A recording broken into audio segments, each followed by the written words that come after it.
नमस्कार, स्वागत है आप सबका दिन भर की तमाम बड़ी और अहम खबरों के साथ। मैं हूं कवींद्र। शुरुआत हेडलाइन से। शाजिया इल्मी ने थमा बीजेपी का दामन, किरण बेदी को पार्टी बना सकती है मुख्यमंत्री का दावेदार।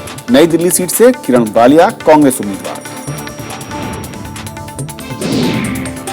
एचएस ब्रह्मा ने संभाला मुख्य चुनाव आयुक्त का काम, चुनाव प्रबंधन में नई तकनीकों के इस्तेमाल पर जोर। दखलंदाजी का आरोप लगाकर सेंसर बोर्ड के अध्यक्ष का इस्तीफा, सरकार ने दी सबूत पेश करने की चुनौती, फिल्म एमएसजी का विरोध तेज। यूरोपीय संसद के प्रस्ताव का भारत ने दिया करारा जवाब, इटालियन मरीनों पर फैसला भारतीय न्याय व्यवस्था के मुताबिक, तीसरे पक्ष का दखल नामंजूर।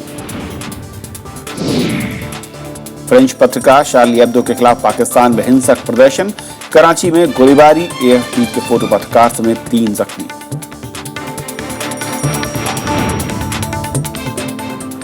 प्रधानमंत्री नरेंद्र मोदी दिल्ली में economic times global business summit में शिरकत करेंगे। इस सम्मेलन में कई केंद्रीय मंत्रियों के अलावा कुछ राज्यों के उप मुख्यमंत्री और आर्थिक मामलों के जानकार भी शामिल हो रहे हैं। 2 दिन तक चलने वाले इस सम्मेलन में भारत के संदर्भ में वैश्विक आर्थिक नीतियों पर चर्चा होगी। सरकार का खास जोर मेक इन इंडिया अभियान को आगे बढ़ाने पर होगा। इस समिट में प्रधानमंत्री क्या कहते हैं, ये बहुत अहम होगा और अब से कुछ देर के बाद वो यहाँ पर बोलेंगे, तब आपको सीधे ले चलेंगे और सुनाएंगे कि प्रधानमंत्री आर्थिक मसलों पर वो क्या कह रहे हैं। बीजेपी किरण बेदी को दिल्ली में मुख्यमंत्री के तौर पर पेश कर सकती है। 19 जनवरी को पार्टी की संसदीय बोर्ड की बैठक में इस पर फैसला लिया जा सकता है। किरण बेदी गुरुवार को ही बीजेपी में शामिल हुई हैं। बीजेपी में किरण बेदी की आमद को पार्टी की अहम रणनीति के रूप में देखा जा रहा है। पहले बीजेपी प्रधानमंत्री नरेंद्र मोदी के नाम पर चुनाव मैदान में उतरने की बात कह रही थी, लेकिन अब किरण बेदी को चेहरे के तौर पर पेश करने की तैयारी में है। 19 जनवरी की संसदीय बोर्ड की बैठक इसे लेकर ऐलान भी कर सकती है। जो हमारी पार्टी का जो कार्य प्रणाली है, जो कार्य पद्धति है, उसमें पार्टी का पार्लियामेंट्री बोर्ड इस प्रकार का निर्णय लेता है। तो जब कभी पार्लियामेंट्री बोर्ड के समक्ष ऐसा प्रश्न आएगा तब उसमें निर्णय लिया जाएगा।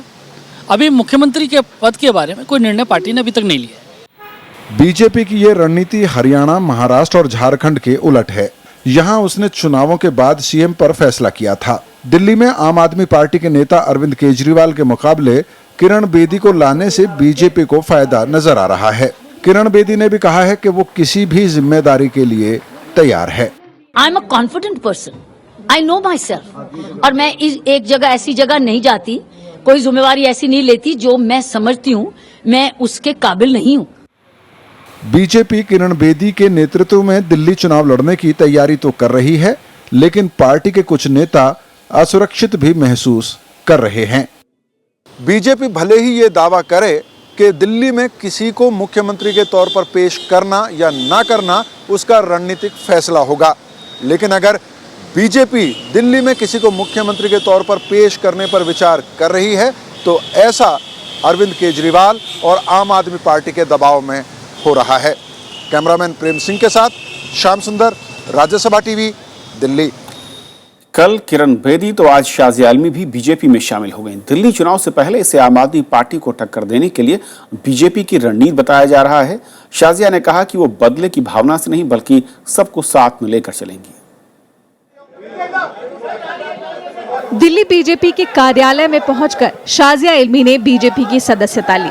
इससे पहले वो बीजेपी अध्यक्ष अमित शाह से भी मिली। शाजिया ने साफ किया कि वो चुनाव नहीं लड़ना चाहती। हालांकि जो भी संगठन मुझे कहेगा तो मैं उनकी बात मानूंगी, लेकिन मेरे तरफ से नहीं, मैं सच्चे दिल से आपको कह रही हूँ कि मैं इलेक्शन नहीं लड़ना चाहती। शाजिया चुनाव लड़ेंगी या नहीं, फिलहाल इस पर बीजेपी चुनाव समिति फैसला लेगी। बीजेपी में शाजिया के शामिल होने पर आम आदमी पार्टी ने अपनी प्रतिक्रिया कुछ इस तरह दी। बीजेपी के अंदर नेतृत्व का और नेताओं का इतना जबरदस्त अकाल पड़ गया है कि अब उनको केजरीवाल के साथियों की जरूरत पड़ रही है। शाजिया आम आदमी पार्टी के टिकट पर दिल्ली विधानसभा चुनाव और लोकसभा चुनाव भी लड़ी थी, लेकिन उन्हें जीत नसीब नहीं हुई। इसके बाद आम आदमी पार्टी और शाजिया के बीच अनबन की खबरें आती रही थी। कल तक इंडिया अगेंस्ट करप्शन के मंच से झंडा लहराने वाले अन्ना के सिपाही आज बीजेपी का झंडा लहरा रहे हैं। अब देखने, सुनने और समझने की बात है कि कल तक जो लोग बीजेपी पर टॉन्ट कसते थे, आज उन्हीं की तारीफों के कसीदे पड़ रहे हैं। कैमरा पर्सन विजय सिंह के साथ अनु दीवान, राज्यसभा टीवी, दिल्ली। कांग्रेस ने किरण वालिया को नई दिल्ली सीट से मैदान में उतारा है। पिछली बार इसी सीट पर आम आदमी पार्टी के संयोजक अरविंद केजरीवाल ने दिल्ली की पूर्व मुख्यमंत्री शीला दीक्षित को मात दी थी। कांग्रेस की चौथी और आखिरी सूची में 6 उम्मीदवारों के नाम हैं।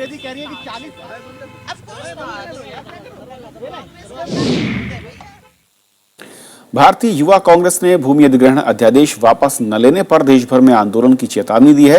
रायबरेली में प्रियंका गांधी ने कार्यकर्ताओं में जान फूंकने की कोशिश की तो युवा कांग्रेस के राष्ट्रीय अध्यक्ष अमरिंदर सिंह बरार ने भी भूमि अध्यादेश की खामियां गिनाई और सरकार से इसे वापस लेने की मांग की।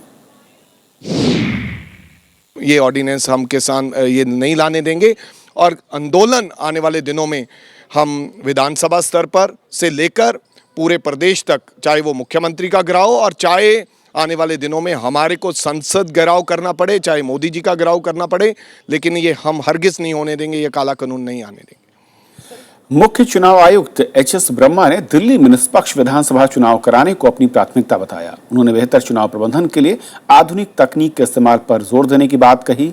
ब्रह्मा ने आज ही मुख्य चुनाव आयुक्त का काम संभाला है। एच.एस. ब्रह्मा ने देश के 19वें मुख्य चुनाव आयुक्त के रूप में शुक्रवार को पदभार संभाल लिया। इसके बाद मीडिया से रूबरू हुए ब्रह्मा ने दिल्ली विधानसभा चुनाव को पूरी तरह स्वतंत्र और निष्पक्ष संपन्न कराने को अपनी प्राथमिकता बताया। सबसे बड़ा इशू है कि दिल्ली हमारा देश का कैपिटल है, पूरा हिंदुस्तान का कैपिटल है। नॉट ओनली हमारा देश का देशवासी देखेंगे, हमारा देश का नेता देखेंगे, but even 196 countries of the whole world, क्योंकि होल वर्ल्ड का आइज, उसका जो आइज एंड ईयर्स हमारा देश के ऊपर चलेगा। एच.एस. ब्रह्मा ने कहा कि वो चुनाव प्रबंधन को बेहतर बनाने के लिए आधुनिक तकनीक का इस्तेमाल करेंगे। 64 साल के ब्रह्मा 1975 बैच के आंध्र प्रदेश कैडर के IAS अधिकारी हैं। उन्होंने 25 अगस्त 2010 को चुनाव आयुक्त के रूप में अपना पदभार संभाला था। मुख्य चुनाव आयुक्त के पद पर ब्रह्मा अगले 3 महीने यानी 19 अप्रैल तक रहेंगे। कैमरामैन मनोज कुमार के साथ रविंद्र सिंह श्योरान, राज्यसभा टीवी। चुनाव आयोग के आंकड़ों के मुताबिक 2014 के चुनाव में प्रचार पर सबसे ज्यादा खर्च करने वाली पार्टी बीजेपी थी। पार्टी ने 714 करोड़ रुपए खर्च किए। इसके बाद दूसरे नंबर पर कांग्रेस, जिसने प्रचार पर 516 करोड़ रुपए खर्च किए। चुनाव प्रचार पर खर्च करने वाली तीसरी सबसे बड़ी पार्टी एनसीपी रही, जिसने 51 करोड़ रुपए खर्च किए। इसके अलावा बीएसपी ने 30 करोड़, सीपीएम ने 18 करोड़ रुपए खर्च किए। सीपीआई के खर्च की चुनाव आयोग ने जानकारी नहीं दी है। ये सभी राष्ट्रीय पार्टियां हैं।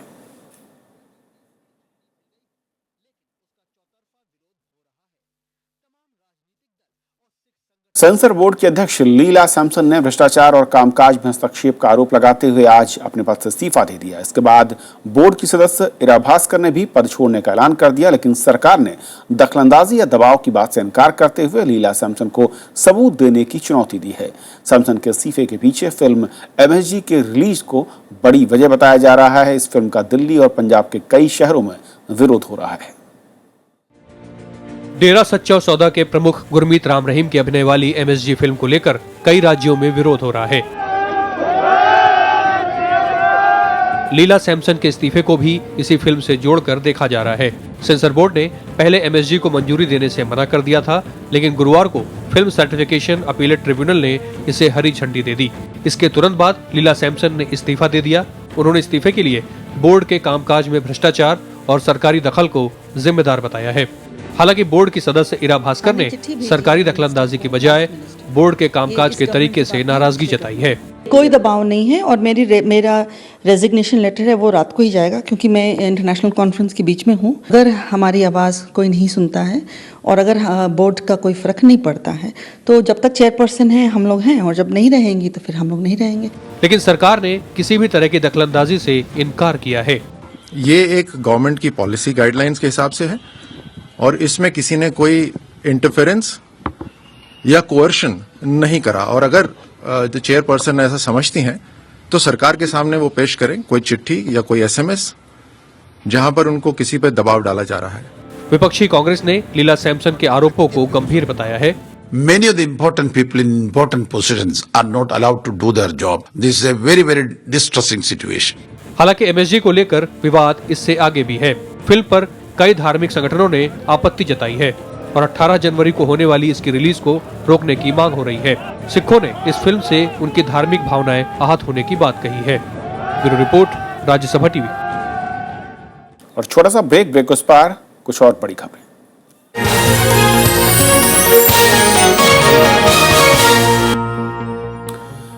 तो ब्रेक के बाद आपका फिर से स्वागत है और आगे बढ़ते हैं।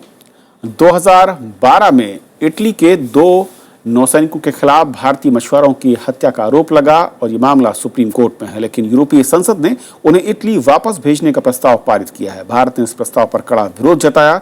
विदेश मंत्रालय का कहना है कि ये मामला भारत और इटली के बीच का है, लिहाजा तीसरे पक्ष की जरूरत नहीं है। यूरोपीय संसद में पारित प्रस्ताव पर नई दिल्ली ने तीखी प्रतिक्रिया जताते हुए इसे गलत करार दिया है। विदेश मंत्रालय ने कहा है कि मामला अदालत में विचाराधीन है, ऐसे में इस प्रस्ताव का कोई मतलब नहीं बनता। The Supreme Court of India, in its ruling on 14th January, has granted 3 months extension to the Italian Marine Massimiliano Latorre for his stay in Italy on health grounds, and the other Marine, Salvatore Girone, is staying in the Italian Embassy in New Delhi. Under these circumstances, the European Parliament would have been well advised not to adopt the resolution. यूरोपीय संसद में पारित प्रस्ताव में कहा गया कि दोनों इतालवी नौसैनिकों को इटली भेजा जाए और मामले का न्याय क्षेत्र भारत के बजाय इटली या अंतर्राष्ट्रीय मध्यस्थता में हो। प्रस्ताव में नौसैनिकों की गिरफ्तारी को मानवाधिकारों का उल्लंघन बताया गया है। इस प्रस्ताव पर नाविकों के वकील ने इसे कूटनीति से जुड़ा मामला बताया। वहीं जानकारों के मुताबिक इससे दोनों देशों के रिश्तों पर असर पड़ सकता है। डेमोक्रेटिक कंट्रीज़ में सबसे ज़्यादा असर होता है पब्लिक ओपिनियन का, और जाहिर सी बात है कि जिस तरह से इटाली में इसको प्रोजेक्ट किया जाएगा और स्पेशली जबकि एक रेजोल्यूशन बन गया है, जाहिर सी बात है कि वहाँ की जनता इसे अच्छा नहीं देखेगी कि भारत उन्हें इटली भेजने के लिए तैयार नहीं है, तो इसका ज़रूर प्रतिकूल असर पड़ता है।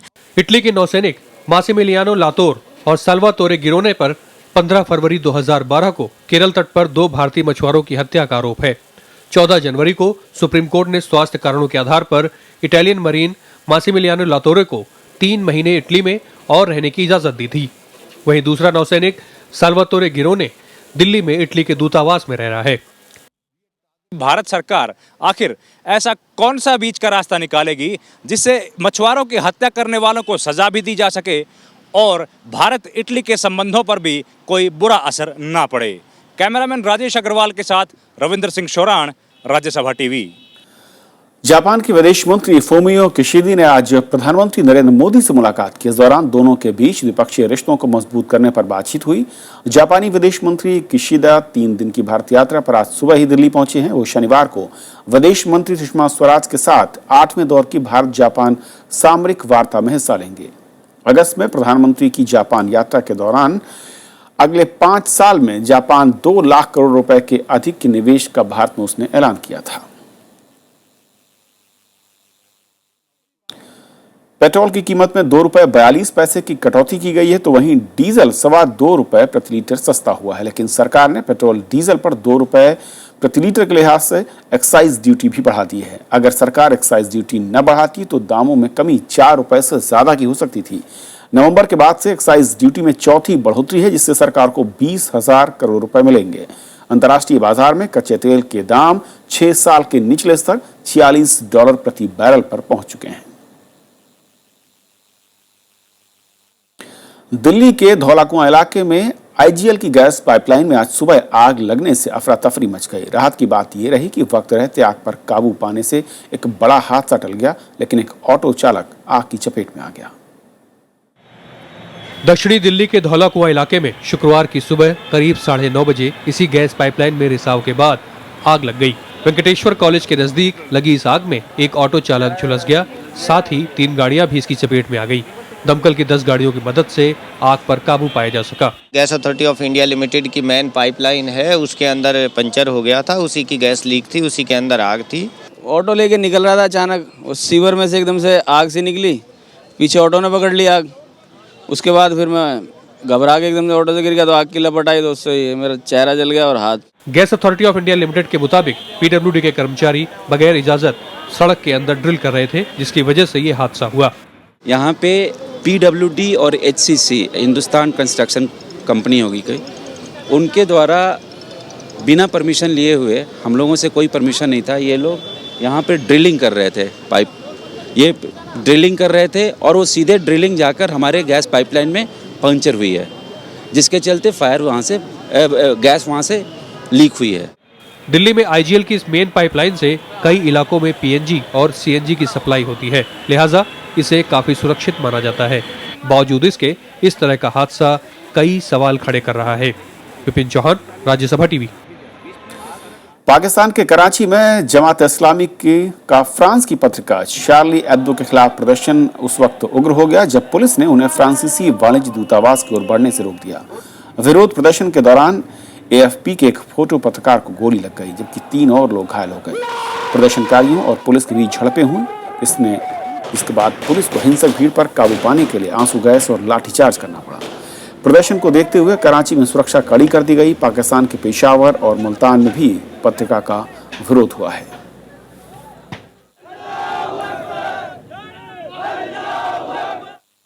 और एक नजर कुछ और अहम और बड़ी खबरों पर संक्षेप में। उत्तरी कश्मीर के बारामूला जिले से लश्कर-ए-तौयबा के एक शीर्ष आतंकवादी को गुरुवार रात पुलिस ने गिरफ्तार कर लिया। पुलिस अधिकारी के मुताबिक एक सरपंच के घर से सुरक्षा बलों ने अबू मुआविया नाम के इस आतंकी को गिरफ्तार किया। उसके पास से हथियार और गोला बारूद बरामद किया गया। तहलका के पूर्व संपादक तरुण तेजपाल को सुप्रीम कोर्ट से राहत मिली है। शीर्ष अदालत ने गोवा के ट्रायल कोर्ट में चल रही सुनवाई पर 3 हफ्ते के लिए रोक लगा दी है। सुप्रीम कोर्ट ने तेजपाल को मामले से जुड़े दस्तावेज देने का आदेश भी दिया। राजस्थान में आज स्थानीय निकाय चुनाव के लिए पहले दौर का मतदान हुआ। पहली बार उम्मीदवारों के लिए शैक्षणिक योग्यता तय की गई है। दूसरे दौर के पंचायत चुनाव के लिए 22 जनवरी और आखिरी दौर के लिए 1 फरवरी को मतदान होगा। मतगणना 5 फरवरी को होगी। नेशनल ग्रीन ट्राइब्यूनल ने यमुना नदी में धार्मिक सामग्री के विसर्जन के लिए विशेष घाट बनाने का निर्देश दिया है। प्रशासन को दिए निर्देश में ट्राइब्यूनल ने कहा कि इन घाटों पर मूर्तियों का विसर्जन भी हो सकेगा, ताकि इनका वैज्ञानिक तरीके से निपटान किया जा सके। जम्मू कश्मीर को साल 2014-15 के लिए ई गवर्नेंस पर नेशनल अवार्ड दिया जाएगा। प्रधानमंत्री कार्यालय और कार्मिक मंत्रालय ने राज्य को इस अवार्ड के लिए चुना है। राज्य के रियासी और कठुआ जिले में 147 पंचायतों के लिए ई पंचायत योजना शुरू की गई है। और फिलहाल रुकेंगे एक और छोटे से ब्रेक के लिए।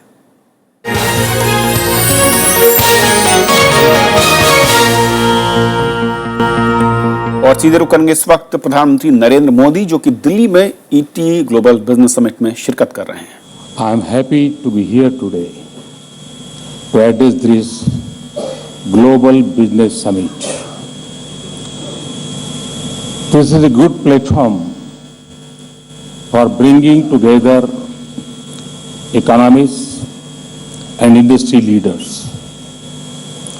I compliment the Economic Times for organizing this event. Over the next 2 days, you will debate growth and inflation, manufacturing and infrastructure, missed chances and unlimited possibilities. You will see India as a country of opportunities, unmatched across the world. I assure you that your inputs shall receive my government's highest attention. Friends, Makar Sankranti was celebrated on 14th January. It is an important festival. It is the beginning of Uttarayana, which is considered to be a Punya Kal. The Lodi festival also coincides with it. On this day, the sun begins its journey north. This marks the transition from winter to spring. The new age India has also begun its transition from winter of subdued achievements lasting 3 to 4 years to a new spring that beckons.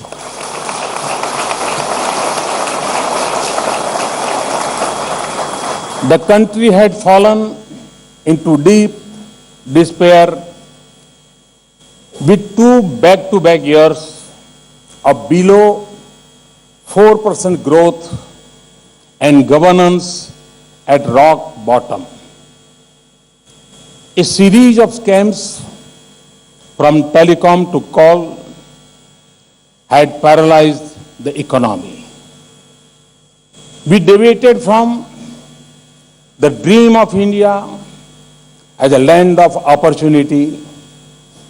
No longer we can afford the flight of capital and labor for back of opportunities. We have to repair the damage that has happened. Restoring growth momentum will be an uphill task. It will take hard work, sustained commitment, and strong administrative action. But we can overcome the mood of despair, and we must. It is in this context what all the steps we have taken must be seen. Friends, destiny has favored me to serve this great nation. Mahatma Gandhi said that we should not rest until we wipe every tear from every eye. Elimination of poverty is fundamental to me. This is at the core of my understanding of cohesive growth. To translate this vision into the reality,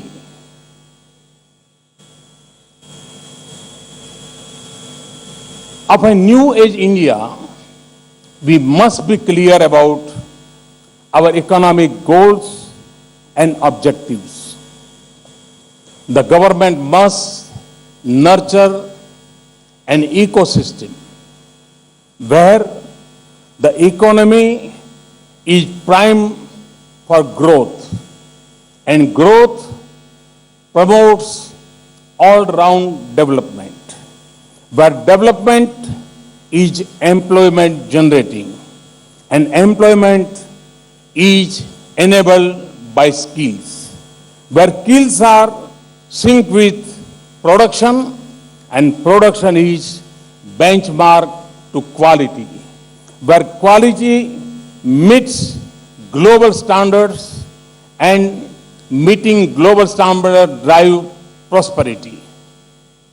Most importantly, this prosperity is for the welfare of all. That is my concept of economic good governance and all-round development. It is up to us to create conditions for the people of India to blossom and create this new age India.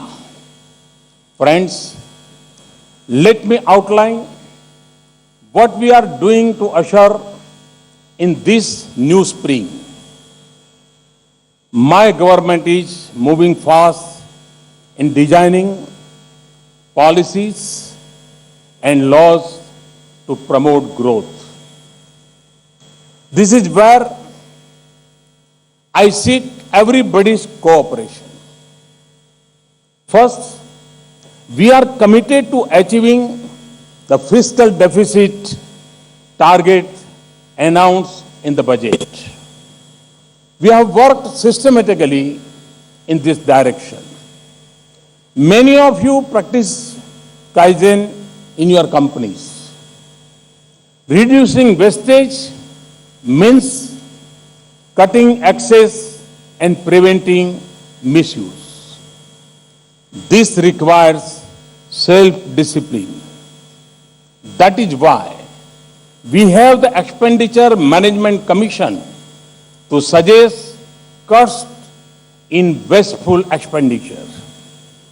This way, we will make the rupee more productive and deliver maximum bang for the buck.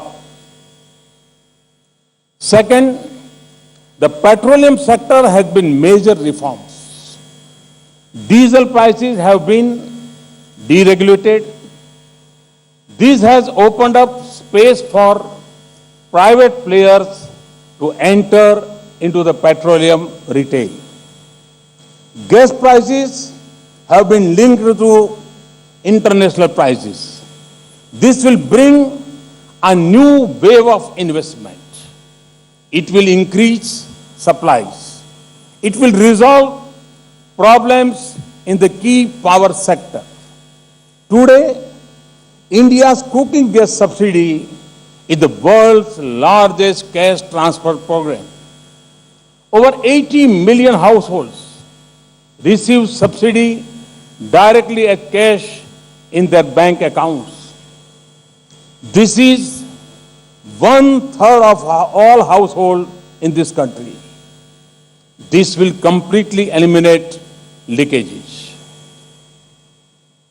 Building on this, we plan to introduce direct cash transfer in other benefit schemes.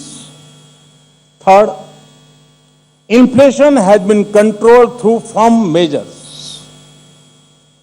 While falling oil prices help, even non-oil inflation is at a very low level. Food inflation has come down from over 15% a year ago to 3.1% last month.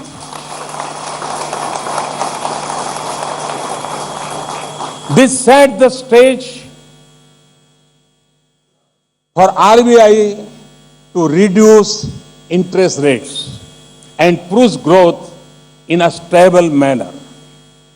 Fourth, the consensus we arrived with states for amending the Constitution to implement GST is a major breakthrough. और हमारे अरुण जी तो कहते हैं कि शायद आजादी के बाद इतना बड़ा रिफॉर्म का कोई कदम इसके पहले नहीं उठाया गया है. GST has been pending for over a decade. This alone has the potential to make India competitive and attractive for investment. Fifth, the poor have been included in the financial system. In a short span of 4 months, over 100 million new bank accounts have been opened under Pradhan Mantri Jan Dhan Yojana. For a country of our size, this was an immense challenge. But with will, determination, and the full support of every banker, we are today a nearly 100% banked country. Soon, all accounts will be linked with Aadhaar. Banking habits will become common across the country. This now opens immense possibilities for the future.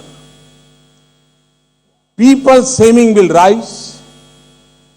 They will invest in new financial instruments.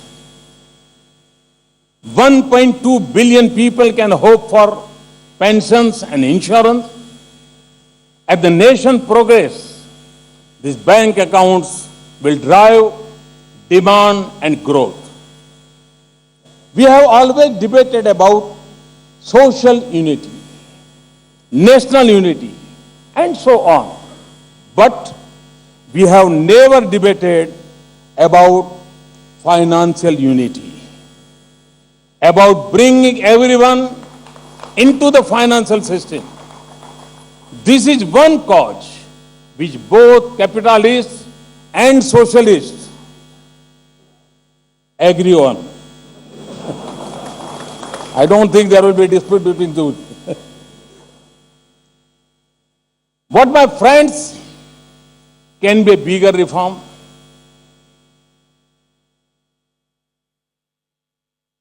Sixth, the energy sector has been reformed. Coal blocks are now allocated transparently through auction. Mining laws have been changed to facilitate efficient mining. Similar reforms are on the way in the power sector. We have revived long-pending projects in Nepal and Bhutan with the cooperation of their governments.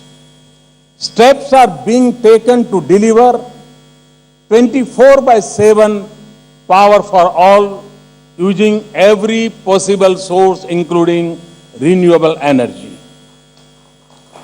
Seventh, India is being made an attractive destination for investment. FDI caps have been raised to insurance and real estate.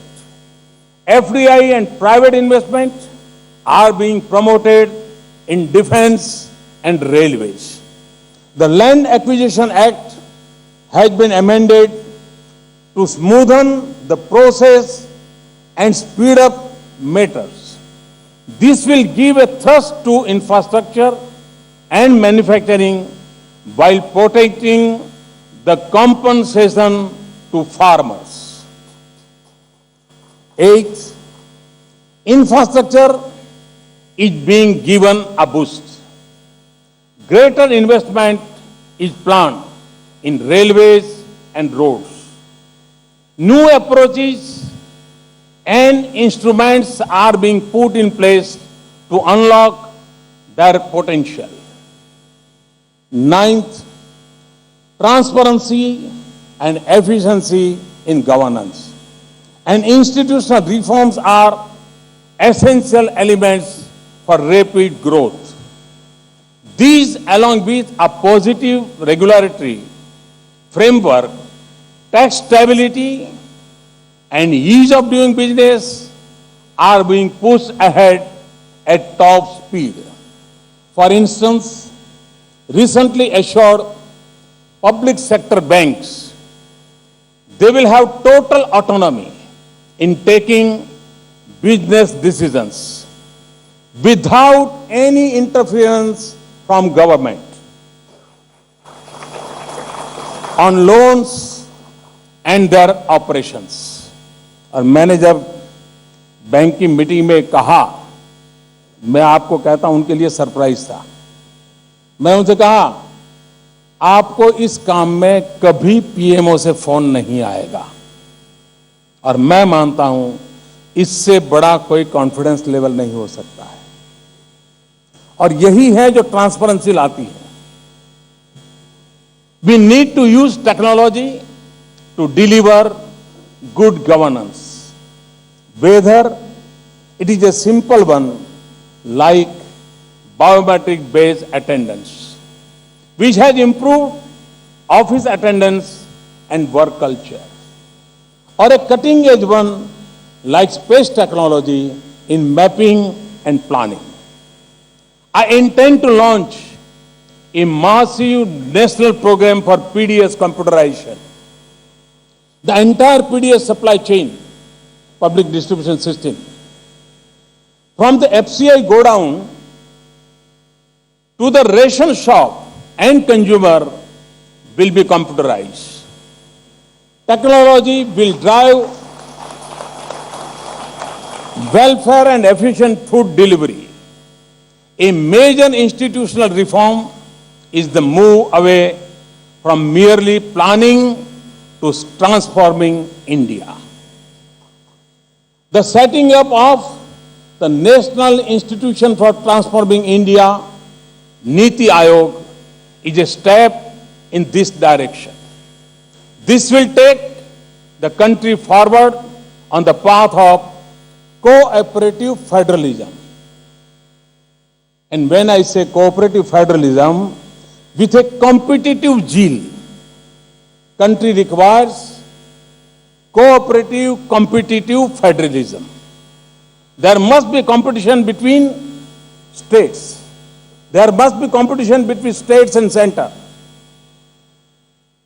The Niti Aayog is our mantra for creating trust and partnership between the center and states. This list can be endless. I can go on for days, but I do not think we have the time. However, I have given you a sense of the immense activity we are engaged in. We have done a lot so far, and more will be done in future. Friends, reforms are not an end itself. Reforms must have a concrete objective. The objective must be to improve the welfare of the people. Approaches may be many, but the goal is one. Reforms may not be apparent to one and all at first sight, but small acts can drive reforms. What appears minor can actually be vital and fundamental. Further, there is no contradiction between doing big ticket items and doing small things.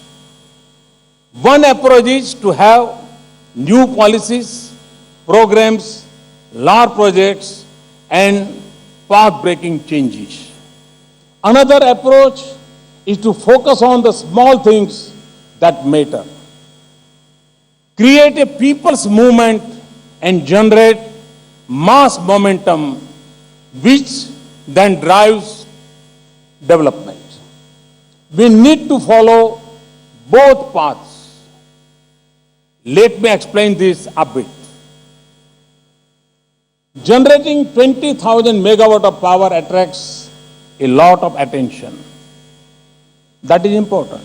अगर मैं कल घोषणा करता हूं कि हम 20,000 megawatt बिजली times of India के हेडलाइन पे आ जाएगा, शायद।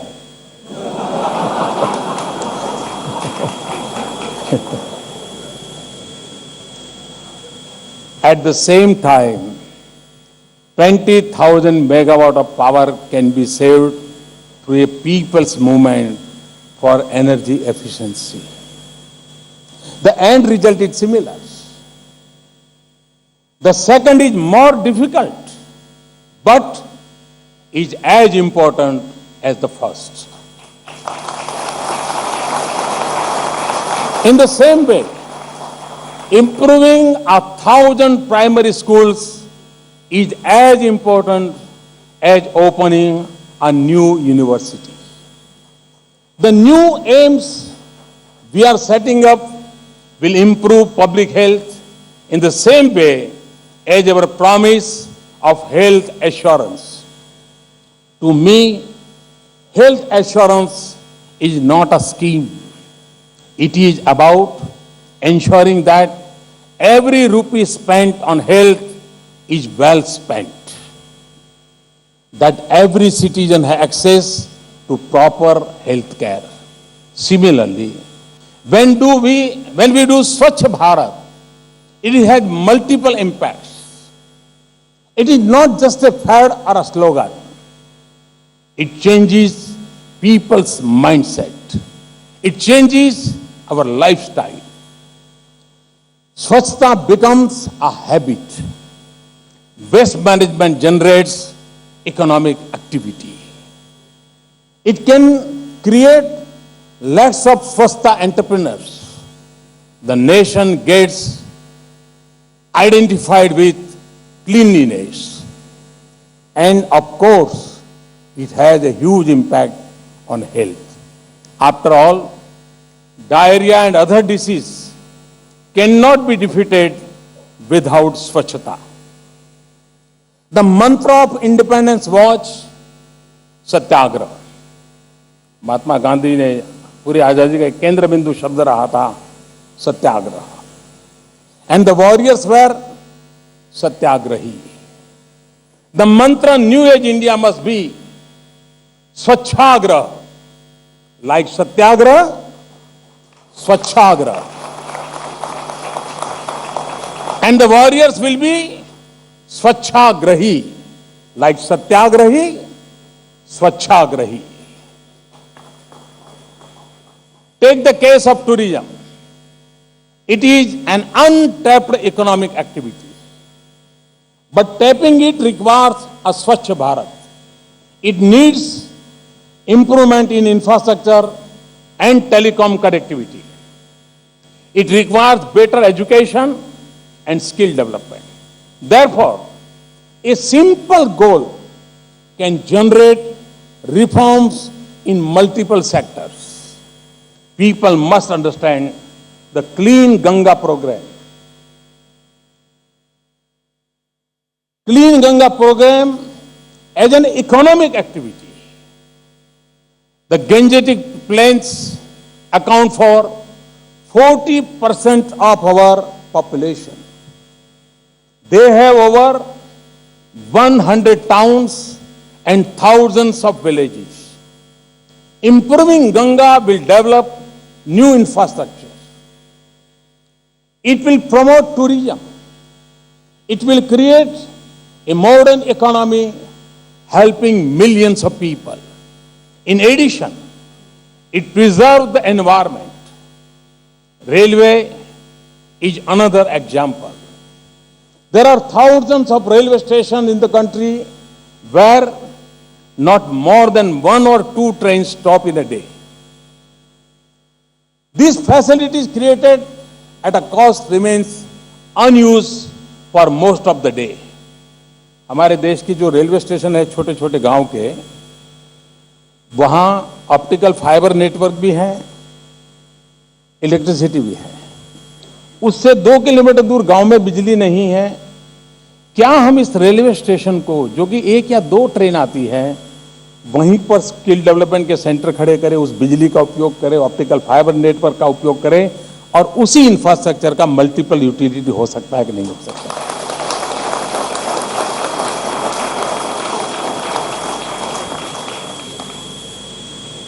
Small is Indeed beautiful. और मैं जब छोटा था तब एक किताब पढ़ता था, small is beautiful. In agriculture too, our main goal is to raise productivity. This will require using technology, increasing soil fertility, producing more crop per drop. More crop per drop. जब तक हम पानी के महात्म्य को नहीं समझेंगे, मैं समझता हूं हम पूरे हमारे एग्रीकल्चर सेक्टर की ओर सफलतापूर्वक आगे नहीं बढ़ सकते हैं. And bringing the latest from lab to land. आज एग्रीकल्चर सेक्टर के वैज्ञानिकों को बहुत रिसर्च किया है, लेकिन सब लैब में पड़ा है. जब तक हम फ्रॉम लैब टू लैंड ये प्रोसेस पूरी नहीं करते, farmers will not be the beneficiary. Cost of cultivation will go down as efficiency rises. This will make agriculture viable. On the output side, the entire value chain in agriculture will be addressed through better storage, transport, and food processing linkages. We will link farmers to global markets. We will give the world the taste of India. Friends, I often call for minimum government, maximum governance. This is not a slogan. This is an important principle to transform India. और हम सब जानते हैं, सरकारी तंत्र की 2 मूलभूत समस्याएं हैं. एक जटिलता और दूसरी शिथिलता. Government systems suffer from 2 weaknesses. They are complex and they are slow, very, very slow. In life, people go on a Char Dham Yatra to get moksha. In government, a file has to go to 36 Dham.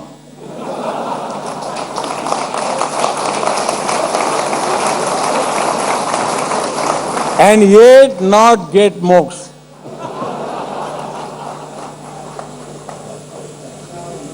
We need to change this. Our systems need to be made sharp, effective, fast and flexible. This requires simplification of processes and having trust in citizens. This needs a policy-driven state. What is maximum governance, minimum government? It means government has no business to be in business. There are many parts of the economy where the private sector will do better and deliver better. In 20 years of liberalization, we have not changed a command and control mindset. We think it is okay for government to meddle in the working of firms.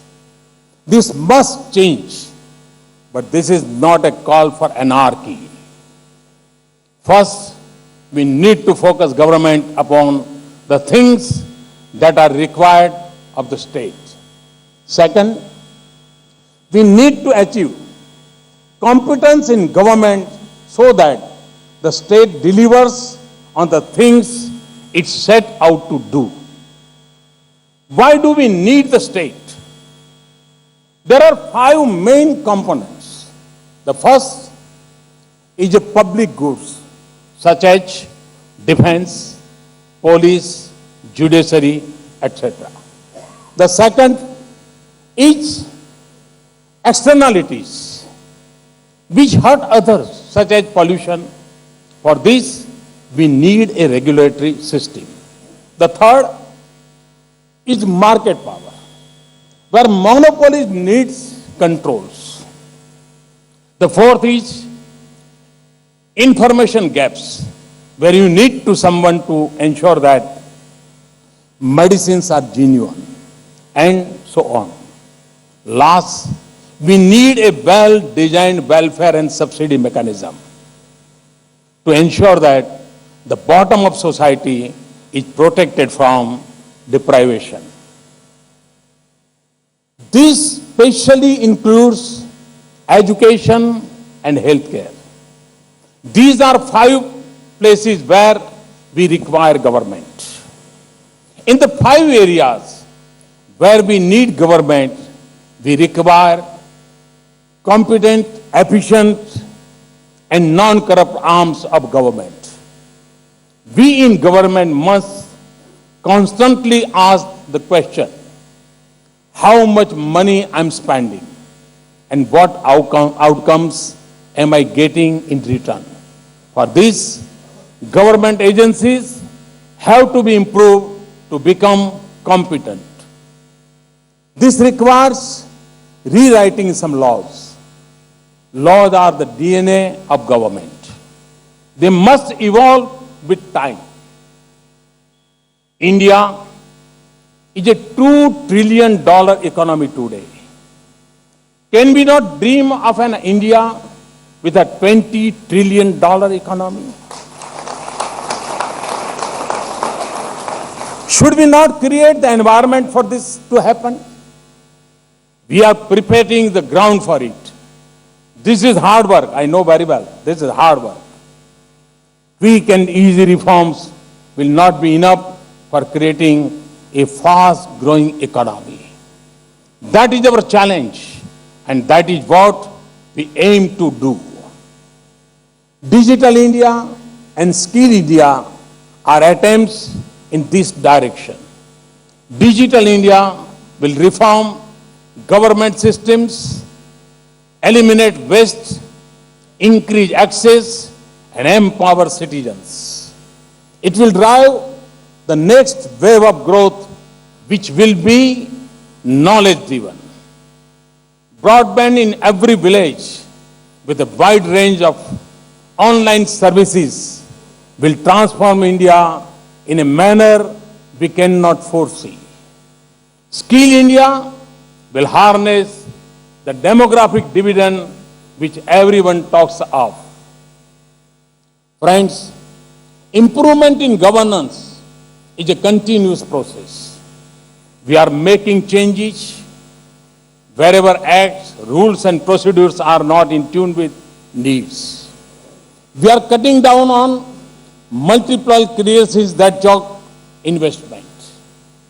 Our complex tax system is crying for reform, which we have initiated. I believe in speed. I will push through change at a fast pace. You will appreciate this in times to come. At the same time, we need to take care of the poor, deprived, and left behind sections of society. I believe that subsidies are needed for them. I repeat, subsidies are needed for poor. What we need is a well-targeted system of subsidy delivery. We need to cut subsidy leakages, not subsidies themselves. Wastage, as I said earlier, must be removed in subsidies. The target group should be clearly identified and the subsidies should be well delivered. The ultimate object of subsidies should be to empower the poor, to break the cycle of poverty and become foot soldiers in our war on poverty. मैं उस रास्ते पर जाना चाहता हूं जहां गरीब स्वयं भी गरीबी के खिलाफ लड़ाई लड़ने के लिए सज्ज हो। उसको हम वो शस्त्र दें, वो अवसर दें, ताकि वो भी गरीबी के खिलाफ लड़ाई लड़ने वाला हमारा एक मजबूत सोल्जर बन जाए और तभी हम गरीबी से मुक्ति पाएंगे। At this point, would also say that development has to result in jobs. बाकी सब बातें हैं। Reform, economic growth, progress, all are empty words if they do not translate into jobs. What we need is not just more production, but mass production and production by masses. Friends, economic development cannot take a nation forward on its own. Development has many dimensions. While on one hand, we need higher incomes, we also need a society which is cohesive, which balance the stress and strain of a modern economy. History is witness to the rise and fall of nations. Even now, many countries have become rich in an economic sense, but are poor in a social sense. Their family systems, value systems, social networks, and other elements which hold a society together have broken. We should not go down that path. We need a society and economy which complement each other. That is the only way for a nation to go forward. Further, development seems to have become the agenda only of government. By and large लोगों को लगता है कि ये विकास तो सरकारी काम है, ये सरकार का एजेंडा है। इस माइंडसेट को हमें बदलना पड़ेगा। It is seen a scheme That should not be the case. Development should be everyone's agenda. It should be a people's movement. Friends, like the rest of the world, we are concerned about two dangers: terrorism and climate change. Together, we will find a way to face this. Today, everyone is looking towards Asia for inspiration and growth. And within Asia, India is important, not just for its size, but for its democracy and its values. India's core philosophy is Sarva Mangalya Mangalyam and Sarve Bhavantu Sukhinaha. This is a call for global welfare, global cooperation, and balanced living. India can be a role model of a growth and cohesiveness for the rest of the world. For this, we need a workforce and economy which meet global needs and expectations. We need to quickly improve social indicators. India should no longer be bracketed with the least developed. We can do this. Swami Vivekananda had said, "Arise, awake, do not stop until the goal has been attained." This should inspire us all to achieve the vision of a new age India. Together, we can. Thank you very much. Thanks a lot.